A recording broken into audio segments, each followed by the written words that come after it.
taxpayer came in, and if they were angry and loud in the lobby, then what customer service would do is they would bring them to me. And I could usually anticipate that this was going to happen because I could hear the screaming. So on this particular day, I heard noise. And the noise got louder and the noise got louder, and I could hear that they were headed towards my office, so I knew I was going to be dealing with an angry taxpayer. This particular angry taxpayer was very angry. He was cussing, using bad language. And he was really mad. I mean, he was really like scary mad. And in they bring him to the office. So he's yelling. I can't hardly, I understand it's probably his taxes or the problem, but I really can't understand what his specific issue was. So he's screaming and he's cussing and he's screaming, and I'm trying to listen. And if you've ever been in customer service or management, you understand you cannot talk a person out of this kind of passion screaming. You just have to kind of wait it out until they lose their steam and then get to the bottom of what the problem is. So he finally got there. He finally had to breathe,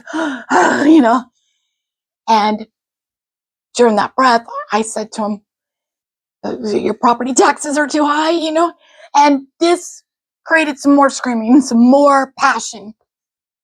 Finally, he lost steam again.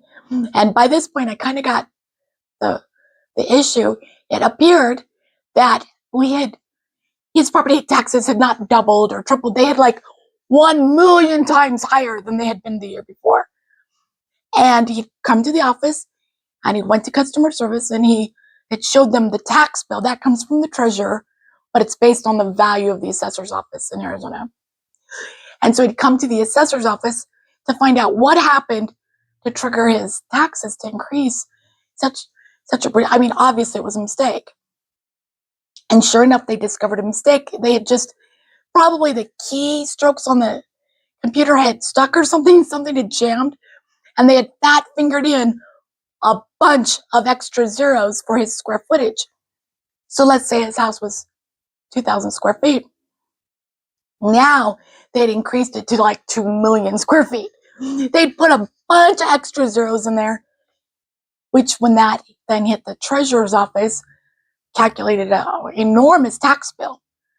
And hence his presence at the customer service to fix that. The problem was, not only had we made that mistake, but when he got to customer service and he questioned them, that customer service representative explained that the easiest way to handle this was for him to go upstairs and pay his tax bill so he wouldn't be late and wouldn't get a penalty. We would do a tax roll correction, and when that correction went to the assessor's office, he would get a refund for his overpayment. And that would be the easiest way. Hence his bad language and his enormous anger. I looked at the customer service representative, who looked like he was debating every life choice he'd ever made. I looked at him like, did you really think that was the easiest way to handle this?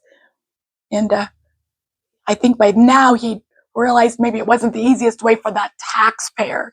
Might have been the easiest way for him, for the customer service guy. So anyways, I excused the customer service guy. You can go back to work. I'll take care of this. And then I told the taxpayer, let me do the tax roll correction right now, right on my computer. I'll do it right now.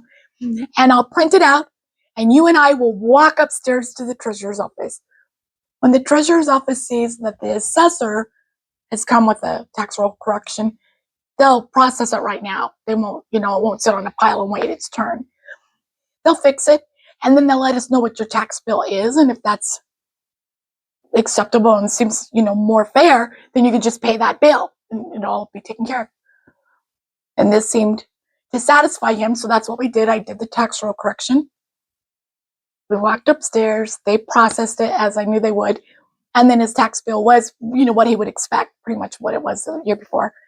And he paid it, and he left. He didn't seem happy, but he didn't seem angry or upset. He seemed worn out, actually. He just seemed drained. And he left. So time goes by, maybe an hour. And my phone rings and it's customer service. And the the customer service representative tells me, that guy's back, the guy that was so angry, he's on the phone, he wants to talk to you. I honestly thought I could fib and say I was in an important meeting, I could say I was out, but neither one of those have integrity, so I'll just take the phone call. We made the mistake, the buck stops with me, right? So I take the phone call, and I'll never forget what this man said to me. He says, Pam, I just want to apologize. Every once in a while, I talk in a way that would embarrass my mother, and you didn't deserve that. I just wanted to let you know that earlier this week, I found out that I have a brain tumor. I have cancer. And then when that tax bill came, just seemed like the whole world was coming, down on me, like nothing was fair. And then when I come into your office, and that guy was like, well, the easiest way to handle this is such a ridiculous answer. I just blew up. I just blew up, and I wanted to apologize because you didn't deserve that. That's not typically who I am. And I don't know. I guess it was some displaced anger there. Okay. So I realized that day, that moment, no matter what happens, you never know what's going on in the background, these people's lives. And it oftentimes is more than what the problem is that you can see. There's more depth to it. So that's our lesson today. And our lesson is about why sometimes we do that. We just explode. We drink like coffee and it's with motor fuel or something. We just okay. Well, the next concept we're going to talk about is Maslow's hierarchy of needs. You've probably heard about that. That's that big triangle. And Maslow is just a genius talking about the basic needs that we have to satisfy before we can get more. For example, we have to be able to eat before we can have to worry about relationships and love and connection. And we'd want that before we can get to self-actualization. So that is like a triangle, right? Well, we're going to simplify that. And for our needs, we're going to call it a house because, I used to be the assessor and we're talking about taxes and real estate. So we're going to call it a house. And in our imaginary house, we have a basement. And the basement is for those primal main things, the fight, flight, flee. Like a bear's chasing you, you would want to be in the basement of your brain. We're going to call it a brain house. And the basement of our brain house is where those needs are for emergencies, right? Fight, flight, freeze, those things. And then the main floor is emotions, our relationships, connections that we have, community, other people. And then the attic of our house, that's for the self-actualization, for the spiritual fulfillment, for those higher things. Now in our house, not one room is better than another. If a bear is chasing me, the attic is not appropriate for where I would want to be. I'd want to be in my basement. But if I'm at church, at a wedding or a temple, or looking at a beautiful painting, then an attic of my brain house would be probably the appropriate space for me to be in. And if I'm at a party with my friends, usually it's the main floor, right, of my brain house. But when we're dealing with trauma or children that have had trauma, sometimes they end up on the wrong floor. They don't mean to be. They're locked there. They don't have the keys to get out of there. Or, like I said, my friend at the assessor's office, he had so much going on that he got over flooded. It ended up in the basement.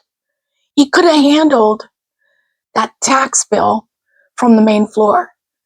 He handled it from the basement, and that's because he was just overwhelmed with other things going on, right? So we're going to be talking about the tools to give ourselves, to give our kiddos, to help them. It's never appropriate to drag somebody from one floor to another or push them to be where they want to be. What we need to do is give them the tools. So when they're ready to move or they want to move or it's appropriate to move, there on the floor that best serves them. So that's our lesson today. It's the brain house. You got the basement, fight, flight, flee, right? You got the main floor, that's the emotions and the connections. And you got the attic, and that's the higher thinking. So you have those 3 floors. Now, again, we're going to put this all together with the backpack, color of the personalities, if they're an extrovert or an introvert. And we're going to put it all together so that we really see what's going on with our friends, with our neighbors. We're going to see in color, right? And with our kiddos, and be able to give them the tool that they're where they want to be, or make sure we develop our own tools that we're where we want to be. Okay, next week, we're going to talk more about the main floor and the attic, and then we'll have a game time week following. I hope to see you then. Talk to you later. Bye-bye.